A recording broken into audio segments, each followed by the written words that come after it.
I just want to start off by saying I am a massive Game of Thrones fan, and so after the conclusion of season two, almost a year ago now, I did a video where I uploaded my top 10 favorite characters, and people seem to like it. And I told them in the comments below to write their top 10, and I would do a video on their fan top 10. And so this is that video. This is the fans' favorite characters from season 1 and 2 of Game of Thrones. And there were some surprises. I'll tell you that right now. We had 14 entries. Not all of them were complete. Some people only gave their top favorite or top couple favorite, but most people gave a full top 10. So if we got 14 different entries, and these 14 different entries came up with 32 different contestants, which is very exciting. So, if you have any, if you missed out on the first fan favorite, we'll get to that in the end. And let's just get into this here, and I'll show you what happened and how I did this whole process. Oh, there we go. Sorry, I had a bit of an issue with that. Okay, so here is the Excel sheet, which I basically use to import all my information. So along the top, you've got all the entries, and then down the left side, which I've blanked out, are the names of the contestants, and I gave them a ranking. So if someone gave someone a first place out of their top 10, I gave them 10 points, and if someone gave someone 10th, say they gave, I'm not going to give an example, but say they gave someone 10th place, that person will receive 1 point. All the points are summed, and we get to see who the leaders are. Now I'll tell you right now, there is some groupings to get ready for here. The as you can kind of see in the Excel sheet, there was there was a really high race in the high teens and low 20s. That was one grouping. The next grouping was in the low 30s, which we had quite a few contestants fall into. And then two contestants were really high, and then the first place contestant was miles ahead. So let's get right into it. We're going to start off with the honorable mentions list, and see where to go from there, because there's so much to be said about all this. So let's start off in the bottom right corner with Jaqen H'ghar. Obviously, this guy is shot onto the scene in season 2, a new addition in season 2. People really love this character. I mean, the more I go back and watch the season, the more I'm mesmerized by his performance. It's really quite a great performance, and he's impressive. And obviously, I'm not sure what's going to happen with him in the future, but he's now infamous with the line "Valimogulus," which is awesome. He's just a man, a girl, the Red God. So such great stuff. Such great stuff. Moving to the left now, we've got Khal Drogo, who I believe I put him second on my list of my top 10. And obviously, if we did a list at the end of season 1, which I did not do, he would probably be in the top maybe 5 characters. But as season 2 has passed along, it's been a full season since we've seen him. I mean, he did show up in episode 20 there as a flashback kind of dream. But yeah, I think I personally loved his power, and he's just so masculine. I think that's why we all love Khal Drogo, for those of us who really liked him. There's just so many characters to love in this show. 32 characters, as I said earlier, made this competition, and ranging anywhere from 1 vote to many, many votes. Up in the top right corner, okay, by the way, Khal Drogo and Jaqen H'ghar both scored 18 points. Lord Varys in the top right corner scored 19 points, so it's very tight. And he is a very interesting character. I think him and Littlefinger had a lot of interaction in season 1. Season 2, it's more the Spider and Tyrion, and that's very interesting to see, because anytime you get great minds like that in the same vicinity, it just makes for great television as they go back and forth. Probably my favorite line from him this season was when him and Tyrion are discussing stuff, and he's getting his armor on, I think, and he's like, "Podrick, is that it?" And Tyrion's like, "Podrick, is that it? Nice touch." He's like, "I'm not sure what you're speaking of." And then Tyrion's like, "I'm entirely sure that you're entirely sure that I'm entirely sure what you're thinking of. It was just great. Just so much smile on my face. Okay, moving on. We got to get to this honorable mention stuff before we get into the good stuff. So Stannis Baratheon got 20 points. He actually tied the person that came in 10th, but I had to make a decision on who was going to get in, and I decided to boot Stannis from 10th and put him in the honorable mention because he didn't have a first place vote. The person who came 10th got a 10th place vote, and so Stannis didn't make the cut. I love Stannis. I think a lot of people really fell in love with him. On Blackwater Bay. That's when I really started. I was like, wow, man, this is a tough man. He doesn't bend. He's iron, you know. Okay, so moving on now. Let's get in the top 10. I got nice big numbers here, so you can't miss it. Number 10. I know. Are you surprised? Are you surprised? The Hound, otherwise known as Sandor Clegane. And here he is in, I believe this is in the Joust in Season 1. Basically, I'm trying to go through, I got five images per character. So, and then they're in, I believe they're in chronological order. So I'll go through their life and why they're interesting. Obviously, he's got his whole story with his brother, the Mountain, and we see him have that fight. Really, in the first season, there's no way, had we done a poll at the end of the first season, that he would be in the top 10. There's no way. He would probably not even make the top 20. He just doesn't get enough time on screen in the first season, and he's very much perceived as a bad guy. The first season's very much about the good guy Starks versus the bad guy everyone else's, and the second season, with the death of Ned Stark and the emergence of all these other dynamics, we really see that there is so much gray in between, like, are the Lannisters bad? Are the Starks good? And all these different questions. Are the wildlings really crazy? You know, all these awesome things to consider. So anyway, back on track here. He didn't really have much to do in Season 1. Here he is. I'm not sure what he's doing in this scene. I can't remember this. I don't know what the context of this one was. But as you know, he's got the burnt face. He's afraid of fire, and he's got an awesome bull's helmet, as we see here, or dog helmet, because that's his. I think it's a dog. I'm pretty sure it's a dog. Yeah, it's a dog because he's called Dog, and you always hear Joffrey calling him Dog. It's very interesting. So there's his awesome helmet. That's when he's riding into Winterfell. Maybe does he go to Winterfell? I don't remember. But I'm sorry for not knowing these things. But I can't remember all the characters. Here's a very amazing scene, which in my opinion, it has gained more significance with what's happened in episode 9 and 10, I think 10, or episode 19 and 20, I should say, where we've got this kind of not a romance, but a some sort of a relationship. I forget what the word is, where one guy protects the girl, and the girl, you know, it's some kind of a relationship that exists in nature where animals live on plants and stuff. Anyway, I'm getting totally off traffic. Anyway, this is a great scene, beautifully shot. And I love it. I love it. Let's move on. And then here, of course, we've got I think his best scene in the whole. He's got two really good scenes in the whole series.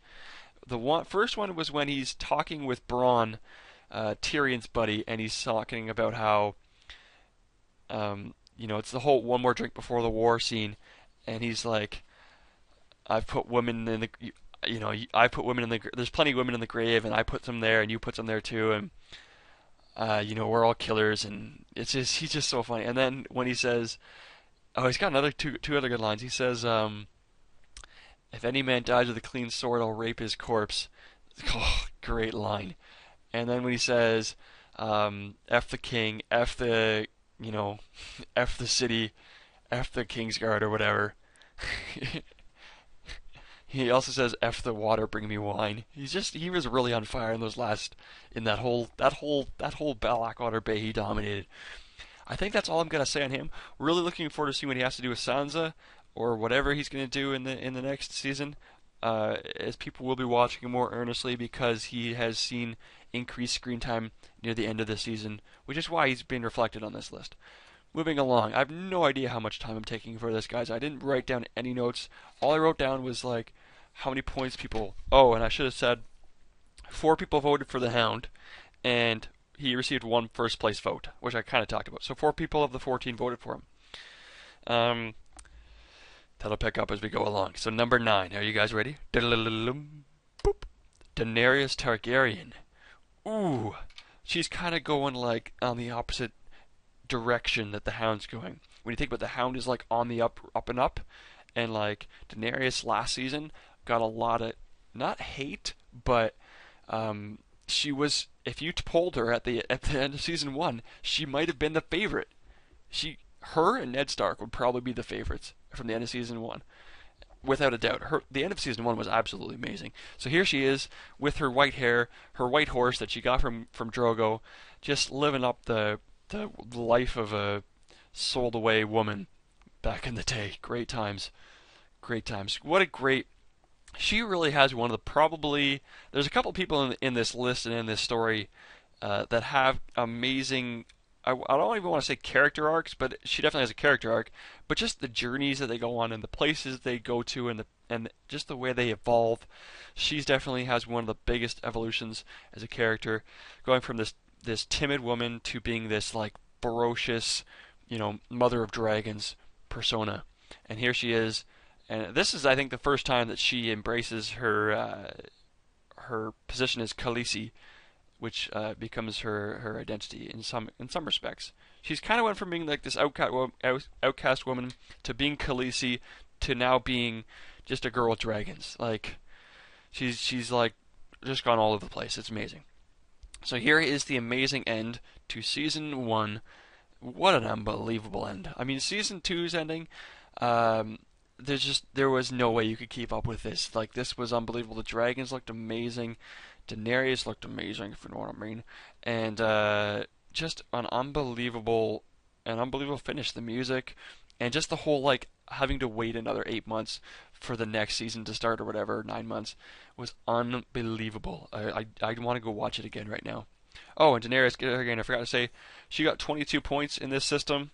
4 people voted for her, just like the Hound, and she got 1 second place vote. She actually did not receive a first place vote, but she had higher votes than by the people who did vote for her.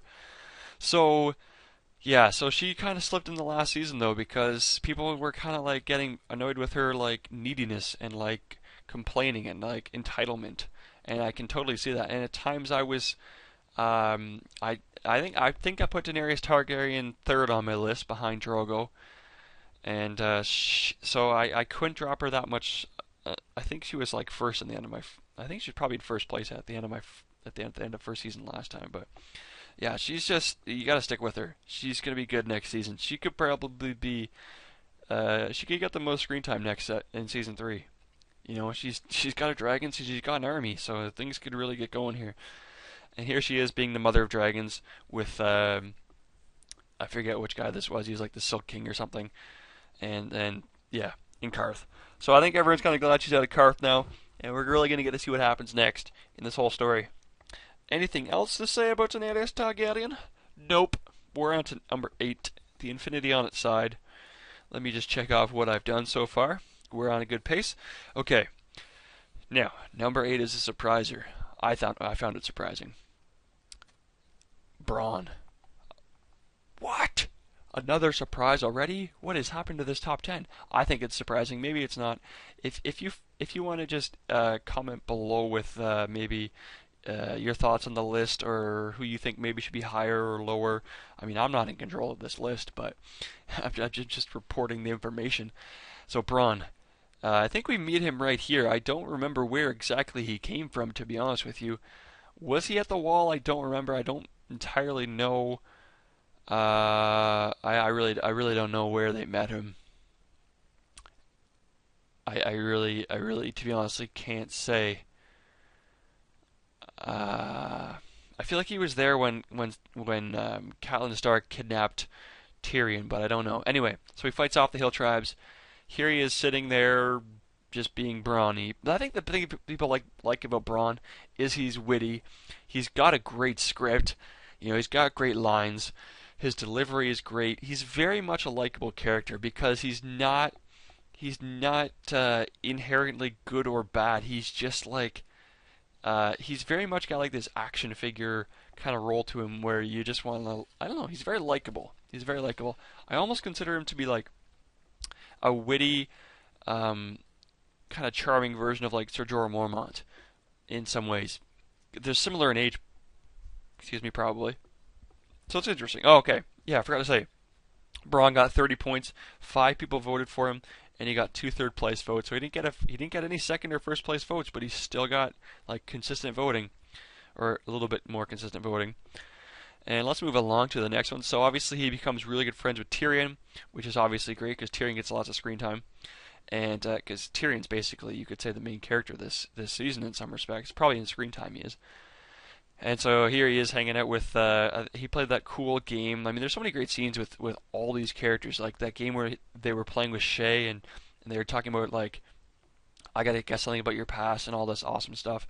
And so here's uh, his probably his best scene. Oh well, other than the one where he was trimming his nails and Tyrion didn't like that, and he was telling him about he was just gonna throw like what are you gonna throw books at them and stuff like that, and it was just, I don't know. He's really great. He's a great actor. I really enjoy his character. So here he is talking to the Hound, and I don't know why. I don't know why these guys don't like each other. I guess they're just. I guess that the Hound's just a killer, and he just wants to kill people. Like I don't understand. But so here he is, and he does that whole like, "But I'm quicker than you" thing, and like he's singing the Lannister songs. It's great stuff. He's just so cool. You gotta like him. And then of course, as he says earlier in the season, he'll trade a couple of his he'll trade like all of his books for a couple good archers, and he just takes the one arrow, shoots it into the wildfire, boom, and we know what happens then. So, and then he ends up saving the Hound's life in some respects, or helping him. Just a lot of awesomeness going on here. A lot of awesomeness. Number 7. Number 7, 31 points. So he only beat Bronn by 1 point. Spoiler to guys, gave that away. He didn't have any first, any second, or any third place votes, but 7 people voted for him. And this man is not Jaime Lannister, Tywin Lannister. And Tywin, I think, really, he was in season 1 a little bit. Here he is talking with Jaime. I think this is probably the scene where they're discussing Jaime not killing Ned in the street, and they're like losing Tyrion and how they're not respected anymore. That was a great scene, really early in Jaime's development, and Jaime is in a totally different world at this point compared to what he's at now. But Tywin, I think, as soon as he steps on screen, and right to the end, he has extreme respect. Like that is who he is. You're just like. We were kind of brainwashed into thinking that the Lannisters are evil, Lannisters are evil, which we see in Jaime and we see in Cersei, but then we see Tywin here, and it's like, okay, man, this guy is he's awesome. Like I want him to be my grandpa, that kind of thing. He's a great guy. So and here he is again. Like just look at that. Like look at his suit. I mean, how could you not like that? He's a boss. Like you just when you see him, you just want to go all caps BOSS because he's such a tank. Here he is riding into Harrenhal, with his lion like mantle on, or whatever you call that thing, and like his white horse and his red cloak. Just like boss, boss, legendary, this man. And then of course his this obviously I think actually really helped his stock in many people's eyes is this whole interaction with Arya, which really was one of the main focal points of the whole season. Just the way they interacted, how Arya would say, her Arya little things, and then he would come back with quirky things like, "Oh, your father was your stonemason father could read." Like that's kind of doesn't really add up. There's more to you than I know. You're not telling me the whole story, but nevertheless, Arya gets away with it. But just really happy to see that all coming together there. That was a lot of fun to watch that. And now, of course, we've got the whole thing with him being made the Hand of the King. So now, I mean, well, look how awesome Joffrey made this throne room here. He's got like the red banners and stuff. But Tywin now, like not only before we had Joffrey trying to be controlled. Well, I should say Cersei trying to control Joffrey. But now, and Tyrion kind of tried to, but I don't think he knew he was hopeless. And Tywin, is now on the scene, and he's not going to stand for any of this garbage. So very interesting to see what happens with Tywin as king, and Tyrion in the picture, and Cersei in the picture, and Joffrey in the picture, and Margaery Tyrell in the picture, and Sansa in the picture. I mean, there's just so much going on at King's Landing right now. And you know what? Probably one of the most surprising things from season 2 was that Joffrey. I mean, at the end of season 1, he was made king, and just because of the way Ned Stark died and Khal Drogo died and stuff, I think we all expected that Joffrey would not make it to the end of season 2 as king, and he did. And it's like as Sansa says, the worst ones always live. I think it was Sansa. It might have been Shay. Anyway, moving on. We got to get the top. We got to get moving along here. We're probably at least like 20 minutes into this talk already. I don't know. I have no idea. No idea at all. I'm just enjoying this so much, talking about Game of Thrones again. It's been so long. Okay, number 6 with 32 points, one more than his father. Da da da da.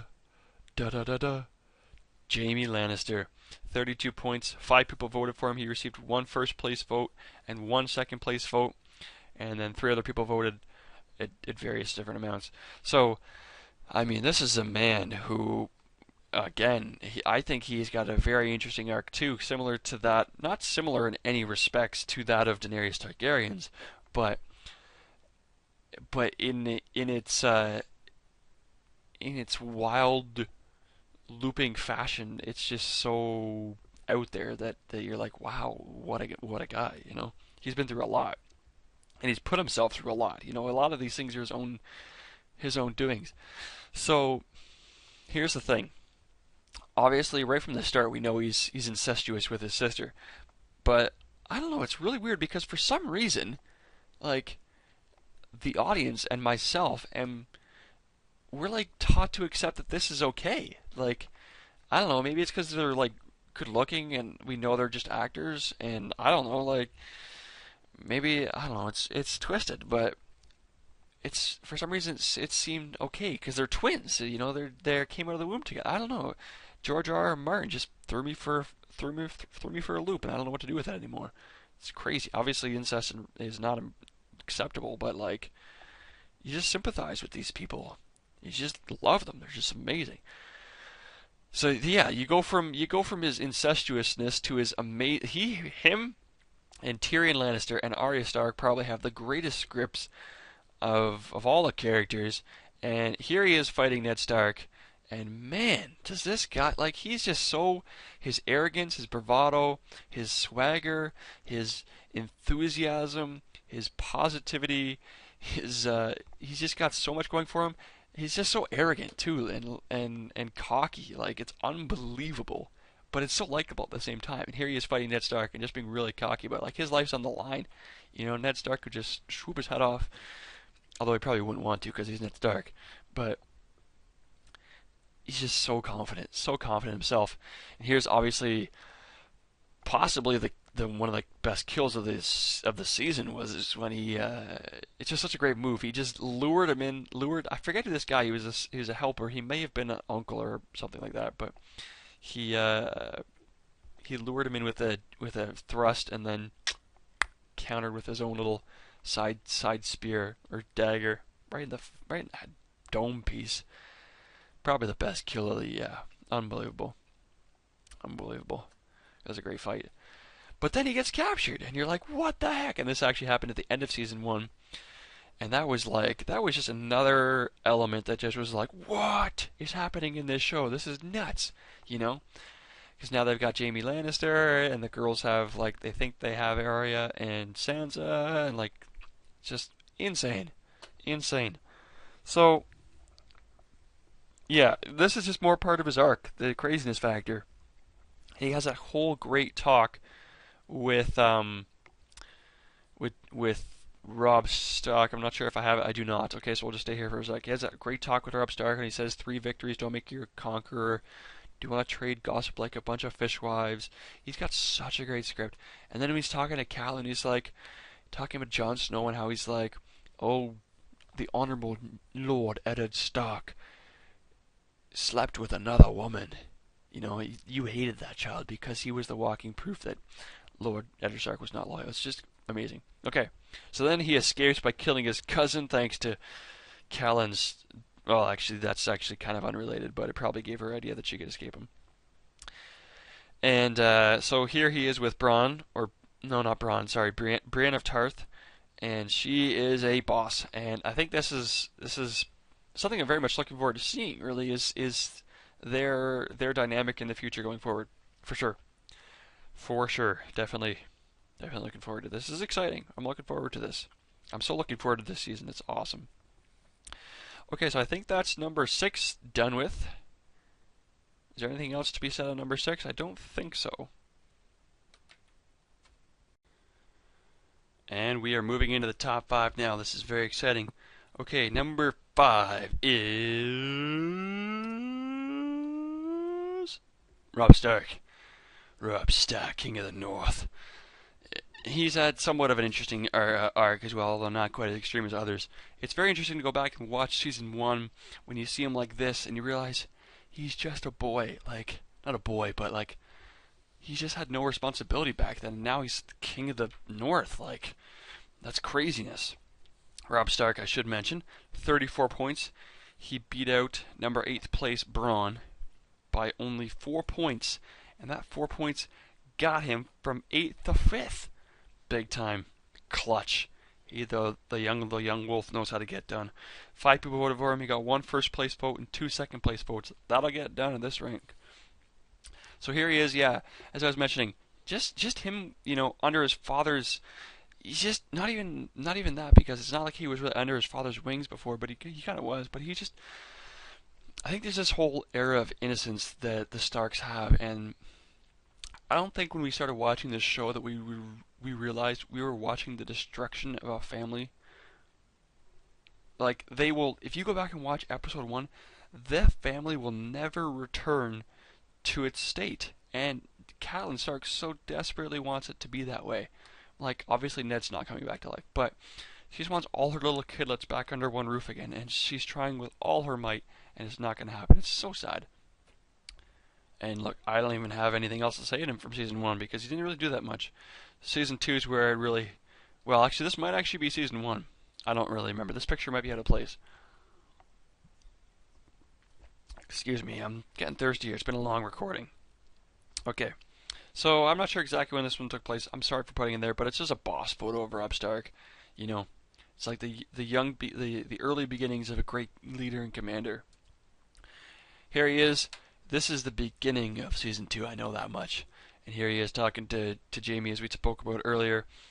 And just a great... That was probably the best episode, the best scene from episode 1. Other than Cersei Lannister saying, "Power is power." That was probably my favorite. Maybe one of my favorite lines from the whole season. So, that's Jaime Lannister. Now that's Robb Stark and Jaime Lannister having their conversation. Great conversation. Go back and watch it. The wolf coming in, the music, the atmosphere, the lighting, Robb just staying there looking down at him. It's great. So now he's got this whole war he's fighting. And obviously the whole point of the war is justice. Joffrey took off his father's head for, no real reason. It's not really Joffrey's fault in some way, because it's not his fault. He was born as, out of incest. But he is a crazy, crazy child, so I shouldn't say anything like that. But he's definitely pretty insane. However, we see this through the conversation he has with that girl's name, who I don't remember the name of. Oh, I should remember the name. Anyway, she basically tells him, "What's the point of your war?" And he realizes, I don't have a point to my war, really. If I got down there and conquered King's Landing, I don't know what I'd do. I'm just wasting lives out here. And so I think there's definitely that element in him where he wants to go back to that life of, shooting at target practice with Bronn. He wants to go back and see Bronn. And obviously Winterfell's a mess now, so that doesn't help at all. And so here he is with his lady. I don't remember her name. Oh, I'm such a bozo. I had it in my head yesterday, but I've forgotten it. It's a very weird name. It starts with an M, I think, but I can't remember what it was. It's like Mashaya or something. Mashi. Anyway. So yes, this is a very interesting scene where Catelyn Stark comes up and sees Robb Stark talking to this girl, who they're obviously, having this puppy love with, and she's just like, wow, this guy, he's just totally enthralled by this woman. I guess that's all I have to say about Robb Stark. Really looking forward to seeing what happens with him. I'm trying to cut this down. We're already 25 minutes in at least, and yeah, I think that's all I have to say for Robb Stark. I really like Robb Stark. The whole King of the North thing, your meat is bloody tough. He's a boss. I really like Robb Stark. Let's move into the top four now. We're getting to the big boys. Yeah, we have officially reached the big boys with this next one. Ned Stark. Look at that great progression. We went from Jaime Lannister to Robb Stark to Ned Stark. The Starks at Winterfell are just awesome. Now, how could you not love a man with a sword that wide? Just so boss. Like, look at that sword. I want that sword. Like, that sword is probably like 5, 6 feet long almost. It's just like, it probably weighs like 20 pounds. It's just a brick. Like, that was a great scene. I just want to go back and watch the whole season, both seasons again. Ned Stark was obviously he was a protagonist in season one, but it's easy just to say these things. He was the emotional centerpiece of the story, and everything, the perspective of the audience came through him, and how we perceived everyone else was based off of that. And to just axe his head off was insane, but brilliant and perfect. And man, look at this. Like, I love the Starks, but they're a dying household, and it's really sad. Okay, I think that's all I've got to say about this first picture. Here he is again, being all Ned Stark. Just a great man, a legend. He is a legend. Game of Thrones will never be thought of as anything but Ned Stark. Whoever made first place on this list, yeah, he or she will be like significant, but Ned Stark, face of the franchise. What more needs to be said? Here he is. I think this is in King's Landing when he's talking to not the bartender, the blacksmiths, and he's asking about the hair color and stuff. Obviously, we all know. I don't even want to go into it. Jon Snow is frustrating, or not Jon Snow. What's this guy's name? Ned Stark. We all know Ned Stark was kind of frustrating to watch because he was so bad at playing the game, but he was so honest, and we all knew that if he had gotten his way, everything would have been okay. Like, he was such a voice of reason in a city of liars. It was unbelievable, and we all wanted to see him succeed so badly in some way, but he just fell down there with sharks and serpents, and he didn't have a chance. He got eaten up right away. Here he is spilling his cards to Cersei Lannister, and everyone's just like, "Did you just? Did you just do that? Did you just tell her that she's sleeping with her brother in front of her face? Like, really? That's your move?" And this was the result. The possibly the most shocking moment in television history of my life. Although I can't remember if I was spoiled or not, but I was definitely shocked and amazed that they did that. Like, this whole story changed because of that. Unbelievable. All because Robert Baratheon got killed by a boar. What a bozo. What a bozo. Oh yeah, Ned Stark, I forgot to say, got 37 points, so he beat out his son by only 3 points, and 6 people voted for him of 14. He got 1 first place vote and 2 second place votes, which is the same as Robb Stark, but he beat him out by just a bit. So I think that's all I have to say on this. Obviously, this was the end of his life, so there's no more there's no more images you want to see. Trust me, it's not good after this. We're entering the final 3. It's so exciting. The final 3 are, you can probably guess 2 of them quite easily, and the third one you'll be like, okay, that makes sense. I didn't expect that person to be quite as high on the list, maybe, but that's my opinion anyway. Let's move on. Number 3, Arya Stark. How could you not love Arya Stark? Really? If you like girls at all, and this is not a sexual comment at all, but I'm just saying, if you like girls at all, how could you not think that Arya is adorable? Like, she is the most adorable little girl I've ever seen on television, I think. You just want to go up and give her a hug, and then, I don't know, sword fight with her, throw balls of dirt at Bran. Like it's just amazing. So she got 68 points. 68 points. This is where we get the big jump. So Ned Stark in fourth place got 37 points. Arya got 68 points. 10 of the 14 people voted for her. She got 2 second place votes and 2 third place votes, and a lot of people voted for her, and that's why she's on this list, and that's why she's so high. So here she is hugging Jon Snow in season 1, and this is a really great scene, and so many scenes in this season are so overlooked, but this is a really great one because you've got these two Stark, in quotation marks, children who are not following their paths according to plan. It's not that they're like, I don't know, they're kind of bastards. They're both kind of bastards in the family because Arya's not like Sansa, and Jon is technically, he's really a bastard. He should not be in the family at all. But Ned Stark, is a good man, and he, brought him home and raised him among his own.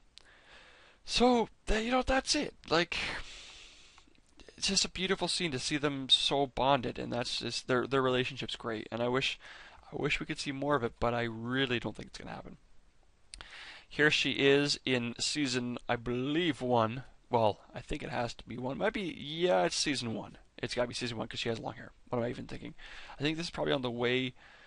I think this is when she's hiding after Joffrey wanted to kill her wolf or whatever the animal's name was, and she's hiding in the woods. Just what a cutie. What a trooper. I think the actress's name is Masai Williams. Amazing actress. Here she is in season 2, looking all rugged, all champion. Like, she kind of does look like a boy in that picture, actually. Although we all knew she looked like she was Arya, so we knew she was a girl. I had one friend who actually thought she was a boy. He was quite confused. So, excuse me, I got my Dr. Pepper coming up here. I've been recording for quite some time now. Thanks for anyone who's hanging in there and watching this. It's so hard to talk about Game of Thrones without going on for like hours and hours, though. I mean, I could sit here and talk about this for days, probably. So Arya Stark, I think I got one more picture on her. Maybe one more after this. I can't remember. I'm losing track. Here she is. This is obviously not a very good, high-quality picture, but this is her talking with Tywin, and she just had so many great moments. Remember the moment where Littlefinger comes walking in, and he notices her, and she kind of panics and mispours, and but she still remains like, she's like pulls over the actor's face and just like soldiers on, keep calm and carry on. What a great slogan that is. So I think that's it for number 3. No, it's not. We got a big part here with Jaqen H'ghar, who made the honorable mention. The two of them are a dynamic duo. And had this been like season 1, had season 2 been the first season of the whole show, Jaqen H'ghar would probably be much higher on this list. I kind of already said that, but Arya Stark would probably be in first place as well, because her performance in this season was outstanding. Outstanding. Anything else to be said about this? Obviously, she wanted to go to Braavos, but she wants to go home to see her family in Winterfell. We're going to see if that happens. I don't really know. Winterfell's a mess. The whole north is a mess. Things are going downhill in the north. It's like Scotland back in the day. It's just going downhill. Okay. I think that's all I've got to say about this. Everything she did with Jaqen H'ghar was amazing. I mean, let's just leave it at that. It was great. It's great television. I don't even want to call it television because that just makes it like, this just brings it down to like Jersey Shore and like all this other crap and Mad Men. I don't even know if Mad Men's good, but I don't watch it. But like, this is just, there's like Breaking Bad and The Walking Dead, and everyone's like, oh, Breaking Bad, The Walking Dead. Well, Game of Thrones kills both of those shows in the intro and the credits. Moving on, number 2. I'm so loving Game of Thrones. When am I recording this? It's Thursday morning, and yeah, so there's only like 10 days before the episode comes out or something like that. It's so exciting. I'm so pumped for that. It's like 2 Sundays from now. Oh, I'm so excited. Okay, number 2. Jon Snow. You surprised? I was surprised to see him land this high. He came in just 2 points ahead of Arya Stark at 70 points. 9 people voted for him. One less person voted for him than Arya Stark. However, he received a whopping 4 first-place votes and 2 second-place votes. Unbelievable. He actually received the most first-place votes of anyone, even more than the person who came in first. So technically, you could say he was the favorite because he was selected first most. But that's not how I scored it. So here he is. These pictures, I believe, are out of order because this is actually a picture of him at the wall. I'm pretty sure up on the top of the wall. And yeah, Jon Snow. He's kind of. A lot of people see him and Daenerys' stories as being similar, and I think that's mostly based on geography because Daenerys is way off over there in the east, and Jon's way up in the north, and they're in isolation, and they are in isolation, and their storylines are kind of similar, although Daenerys is more epic in a lot of ways. But Jon's, I think, will become very epic in the third season. But I am very surprised to see Jon Snow this high. I don't know why. I don't really like watching Jon Snow that much. I liked him a lot more halfway through this season, I must say. But he just I don't know. I can't explain it. Moving on. Next picture.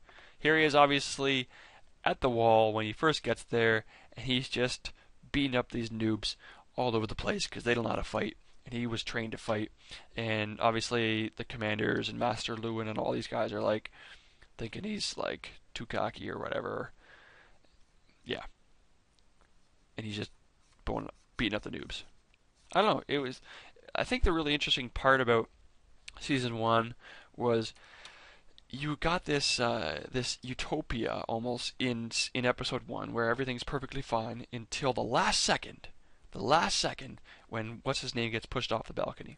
Okay, and then in episode 2, the Stark family's going south to King's Landing, and Jon Snow's going to the Wall, and they're realizing their expectations of what they thought these places were going to be are nothing, and they're not as good. Like they wish they weren't where they were. They wish they didn't think that they wanted to go here. Here he is at, I think it's Craster's. Might be Lord Craster. I can't remember. His house in the woods. Now that was actually an interesting spot. I can't quite tell if they're going to go back there or not. It seems by the trailers that they are going to go back there, but I don't know. So yeah, that was very interesting with him, in that house, facing, basically being exposed to a completely new world and a completely new way of doing things that it's just like, what? Like, people actually do this up here? Like, what is going on? Like, this place is messed. And obviously he's got his relationship with Sam and the boys and their little battalion of misfits. But you gotta love their crow suits. Like, they're just, like, pretty sick. Pretty sick. Okay. Now, here is where Jon Snow's story finally got interesting for me. Up to this point, I was like, okay, yeah, I like the Jon Snow story, but I like the other ones a little bit. I like them more, I like Tyrion stories more, and I like, Jaime Lannister stories more, and Robb Stark stories more, and all these, and Arya stories.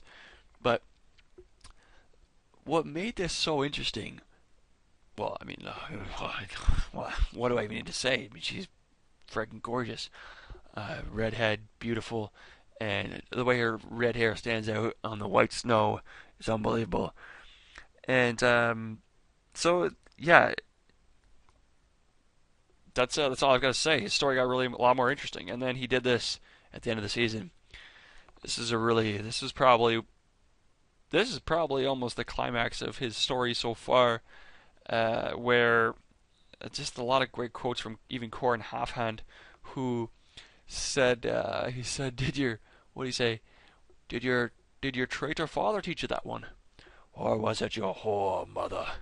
Such a great line. And then he stabs him, and then he says, we are the watchers on the wall. So many great catchlines in this show, What is dead may never die? Valu Morgulus, like, so many great storylines to think of. Okay, I think that's it for Jon Snow. Moving on to number one, the big number one. So excited to get to number one. Okay, out of 14 people, 11 of them voted for this person. Do. You already know who it is. Half of you probably do. This person received first place votes. Think about it, Jon Snow received 4. This person only received 2 first place votes. What? So he received 2 first place votes, 3 second place votes, and 3 third place votes. And that is enough to get him a whopping... Oh no, I can't remember how many points he got. Shoot. I think it was 82, but I'm spitting out the top of my head. It might have been 89. It was somewhere way up there compared to Jon Snow's 90 or 70. Okay, so this person's name is Tyrion Lannister, and I will tell you this right now: if we did this test before season 1, Tyrion Lannister might not make the top 10. He might make it barely, but he was not a contender until the season. Now he's like the protagonist of the season. In some ways, sorry, I'm burping up food here. Okay. Yeah, he gets the most screen time, and he's got the best lines. He's charming, he's witty, he's funny, he's an imp, he's smart. He's got a great group of people around him. He's got it all. Except for his family doesn't like him. Yeah. Which is silly, because I don't know why his father doesn't like him. It's like, yes, his father doesn't like him, in case you were wondering. It's not just because he's an imp, it's because Tywin's wife, or Tyrion's mom, died giving birth to him, and he's an imp. It's like, not only are you an imp, but you killed my wife. Like, really? That's like, come on. Terrible. Like, one or the other, please, or neither, but both, come on. So he's been given a tough straw in life, but you gotta love this man. And we're gonna get into why I love him so much. Here he is, talking the tribes, the hill folk. The hill folk? Oh, that might not be the right term. The hill people? I can't remember. Anyway, yeah. So just like his awesome, demeanor and everything is just so great. I mean, I don't even think I need to say anything about these guys because they're just so well known. I think I'll just bring up some of their best scenes. Obviously, I think one of the best ones was when he walks into the town council for the first time, and the small council, I should say, and Cersei's like, "What are you doing here?" And he's like, "Your redeeming qualities, your cheekbones." And he's like, "I've had such an adventure. I pissed off the wall. I fought with the hill tribes. That's what it's called. Yeah, and all these great things, And here he is leading the attack with the boys here. Just a great time, really is. Just a great time. He's just such a great character. He is so likable. And you can see why 11 of 14 people voted for him. And I think actually the 3 people that didn't vote for him might not even give a complete list. So everyone who gave a complete list. Something I also want to notice was he was never lower than 5th on any full list.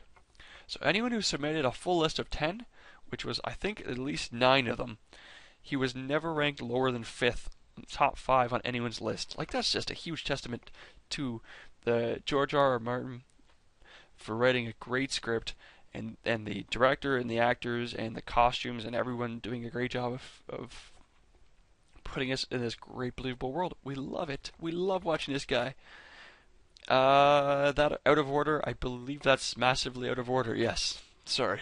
I just put this together tonight. I forgot to fix the order of that. And so yeah, there he is in the Sky Cell, and he's got some interesting lines in here too. Yeah, with talking to Catelyn Stark's mom and talking about things I shouldn't even say, but they're funny. They were funny. And the Hand of the King. He's by far the best hand we've seen. I guess we've only seen, well, I guess we've kind of seen 3 now because his father is now a hand. Oh, we haven't seen him do anything yet. But what a boss. What a boss. Okay, this is my favorite. Oh, I was supposed to say it's my favorite. This is my second favorite scene, I think, with Tyrion Lannister.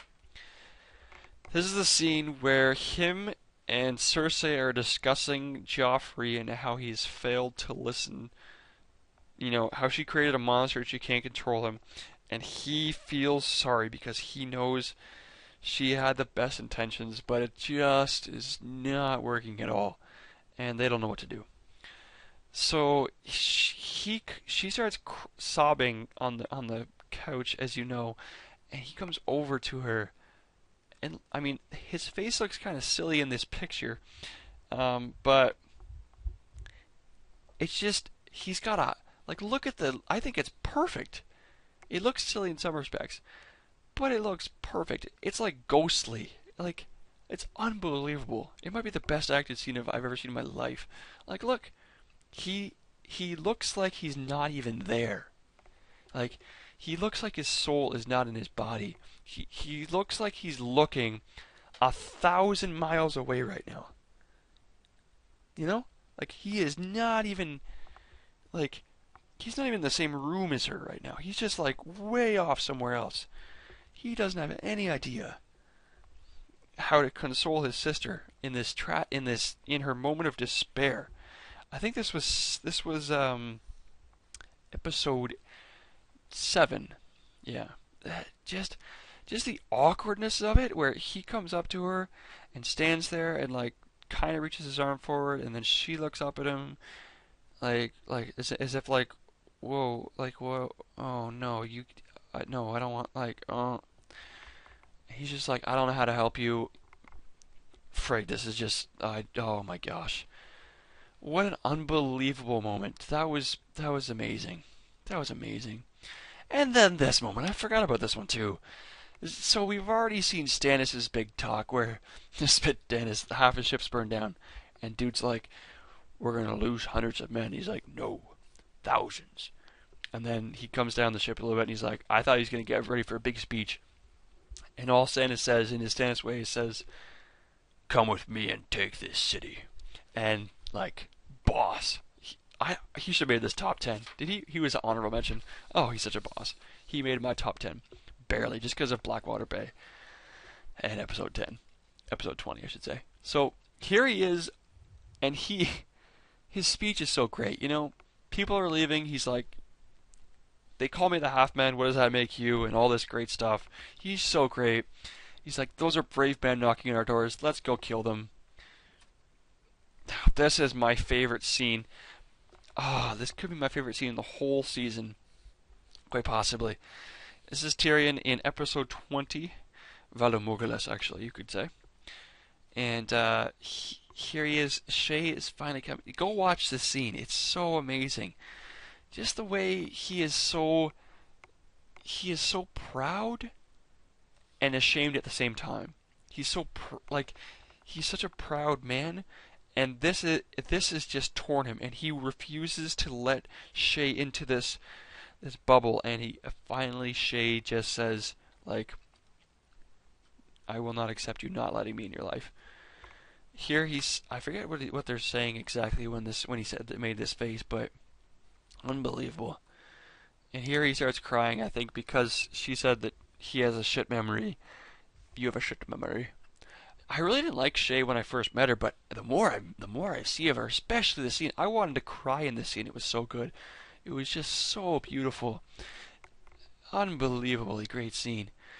And then we get the hug, you know, and the cry. And I wanted to cry in this scene too, but I couldn't bring myself to do it. If I was a girl or more emotional in film, I would definitely want to have cried. For sure, but I just couldn't do it. Oh, what a scene. What a great scene. Okay, guys, that is the top 10. We'll recount them here. We had Stannis, Lord Varys, Drogo, and Jaqen H'ghar just miss out in the top 10. Top 10 that included the Hound at 10, 9, Daenerys Targaryen, 8, Bran, 7, Tywin Lannister, 6, Jaime Lannister, 5, Robb Stark, 4, Ned Stark, 3, Arya Stark, 2, Jon Snow, and 1, Tyrion Lannister. Interesting to note, in this show that is apparently very feminist, there is only 2 girls on this top 10 list. That's very interesting, because there's a lot of powerful girls, like Melisandre didn't get any votes, you know. Marguerite Cheryl didn't get any votes. Ygritte didn't get any votes. So lots of things to consider. Thank you for watching. This is just a little thing for you to read and me to talk about. So following season 3, I will make a new top 10 based on like my favorite 10 characters from the first 3 seasons, like I did at the end of season 2. And then in the comments, you guys can add your own top 10 for the first 3 seasons. And then 1 year from now, as it says in this third little mini paragraph, I will make another video like this one, maybe not as long, because this is probably like almost an hour long at this point, and we'll summarize your list that you put up to me in whenever season 3 ends, if you catch what I'm saying. So I'm looking forward to season 3. I haven't decided if I want to do reviews on it or not. I kind of do. It takes a lot of work to do a good review, though, and see, the thing is, you can put up a review quickly and get a lot of views and do low quality job, but you get the views, and then people will stick with you. Some people will stick with you, or you can do a good job and get less views. So it's tough. It's tough to not just want to sell out and do a crappy job. However, I haven't decided yet. I was doing the Walking Dead reviews, but the Walking Dead TV show just doesn't compete with Game of Thrones. And another reason why I'm still hesitant to do a Game of Thrones reviews is for 2 reasons. It's going to be flooded with Game of Thrones reviews, flooded like unbelievably flooded, I would expect. But I do want to do it, but the other reason why I don't want to do it is I don't want it to diminish my own personal enjoyment of watching the show. Because when you watch a show, you just watch it and you just enjoy it. But when you watch a show and do a review, you've got to be taking notes and paying attention to all these different things and thinking of what you're going to say and all these. So I don't want it to diminish that. So I don't know. We'll see. There's uncertainty about this, but that's for me just spewing words now. Thanks for guys for watching. If you hung around this long, you deserve a I don't know. I think you just paid the iron price, though. Like, unbelievable. Looking forward to, what is it, March 31st at 9 p.m. Oh, I should put like an alarm on my phone to go off at that time just for kicks. Like a Game of Thrones alarm. Okay, thanks guys for watching, and have a good one.